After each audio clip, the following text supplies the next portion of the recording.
Bike check tayo ng ating ginawang project bike dito sa Roosevelt Bicycle Center. Kung nakita niyo yung opening natin, iba-bike check natin yon. Hardtail na DH, pang downhill, pang pwede lang pang bundok. Actually pang ano lang to, pang araw-araw natin. Pero gusto ko kasi mas malaking goma ang iligay natin. Okay, bike check natin. Kung sumunting ng tong ano natin, hardtail natin, pero naka-suspension sa harapan. Check it out. Let's go.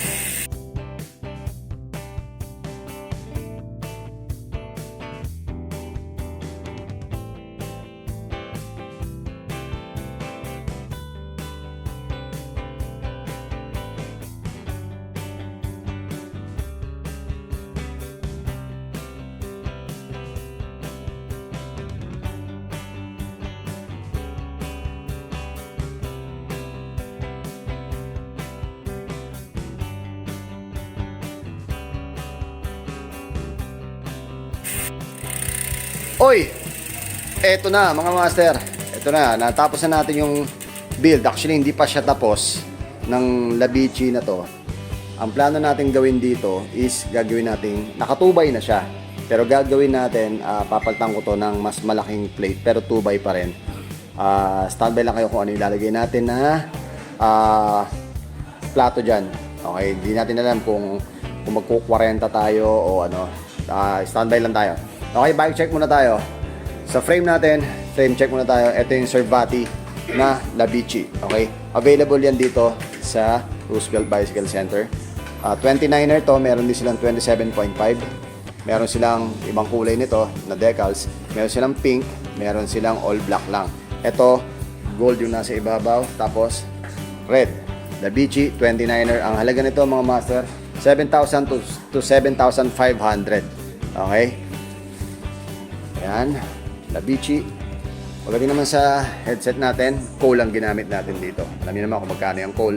Nasa almost 400 lang yata yan, 300 plus para mga ganun. Okay? Tapos Mountain Peak na suspension. Ito magkano itong Mountain Peak natin dito, master? 2,850. 2,850 Mountain Peak. Okay? Pinaano ko na to, repack ko na yung bounce nito kasi may problema na to, nag-stack up to eh. Pero pinarepack ko na dito. Ewan ko ba dito sa Mountain Peak, kahit di mo ginagamit yung ano niya, yung suspension niya, biglang naglalak. Okay, tapos pagdating naman sa cockpit natin, ang gamit natin cockpit, itong made for war. Okay, made for war, same, magkapareho sila na weapon. Anong tatak nga pala nito? Anong tatak nitong weapon ko? Ambush. Okay, pareho siyang ambush. All black lang siya mga master. Okay. Tapos, ito, lagayan ng cellphone. Okay, ayan ang cockpit natin. Pagdating naman dito sa seat post natin, Zito ang gamit natin. At syempre, itong Labici. Ito, naglagay ako nito kasi para lagayan ng mga extra tire, extra inner tube, pantanggal, yan, gamit natin. Okay, pagdating naman sa wheelset natin, mga master. Sa wheelset natin, kung mapapansin nyo yung wheelset natin, gamit nating wheelset, ang gamit nating goma is Minion DHF na 27.5 by 2.50. Okay, yan ang gamit natin. Kita nyo kung gaano kalapad, kung gaano kakapal. Yan o. Tapos dito na rin siya in-align. Kita nyo yung alignment niyan, parang ginamitan ng protractor. Pantay na pantay yan. Ginamitan ng hulog yan. Okay. 'Di ba? At ang nag-ano niyan, ang nag-align niyan, syempre yung pinakabatikan na kasabay nila Apolinario Mabini, nila Diego Silang, yan yung mga kasabayan yan. Okay? Tapos, pagdating nito, hindi tayo nag-pillar spokes. Ano nga ba itong ginamit natin dito? Anong tatak? Ito, Richman. Ito, Richman na spokes ang ginamit natin, hindi tayo nag-pillars kasi medyo masakit sa bulsa yon. So, wawasakin lang naman natin. So, dadalhin natin sa pinakamagagandang trail to, sa pinakapangwasakan. So, ang presyo na nasa 750, 800. 950, mali ako. So, 950 ang ginamit natin dito, Richman. After ng Richman, sumunod na agad yung pillars. Okay? So, tapos ang gamit natin yung Cole na NX. Okay? Kung alam nyo yan. Pinakita ko na sa vlog sa inyo yan kung anong specs niyan. Tapos Disc brake tayo. Tunog check tayo. Sound check tayo. Sound check, sound check. Yun lang. May kasamang iba. Okay. Ito, 6 poles to. Tunog kumakain ng turon. Ayun, oh. Ayan. Yan yung birthday boy eh. Ayan o. Yan yung birthday boy. Siya yung nag-align na to. Yan yung birthday boy na hindi nung birthday niya biglang nagtago. Ayan ang sound check natin dyan sa hubs na yan. Okay? Tapos, ang gamit nating rims nito mga master. Anong wide nito master? Weapon animal na tubeless. Ready? Okay? 42 wide. Kaya kung mapapansin nyo kung ganun ka lapad yan. Okay? Kung may 29er nito, walang 29er nito na animal. Pero meron mas manipis pero hindi ganito kakapal. Okay? Kaya itong ginamit natin 27.5 para sa 29er na frame. Okay? Pupunta naman tayo ngayon sa ating group set. Okay? Ang group set natin mga master. Eto, nag-MT200 lang tayo dito. Tapos, naka-Diore tayo. Tapos, naka-shifter din tayo na Diore. Diore. 10 speed lang kasi to mga master. Tapos, Diore. Okay? Tapos, sa FD natin, ang gamit natin, XT. Kasi, since naka-down pull to, ang available lang, ang compatible sa kanya, si XT na FD na 2x din. Okay, tapos gamit din tayo dito na XT na cogs na 10 speed. Okay, ang RD natin 10 speed na Diore din. Pagdating naman sa drive natin, nakaklo to. Ito yung sinasabi ko sa inyo, napapalitan natin kapag nakahanap na tayo ng crank na ilalagay natin na 40 by 28 or 26 kahit pa paano para at least maganda-ganda. Okay? Tapos naka-coal tayo, nalagayan. So basically pang ano lahat to. Made in Taiwan lahat, halos ang mga naikabit natin dito sila BG kasi alam niyo naman yan. Tapos pedals natin, rock bros. Right? Rock bros. Sulit na sulit ako diyan kay rock bros kasi napakatibay ni rock bros.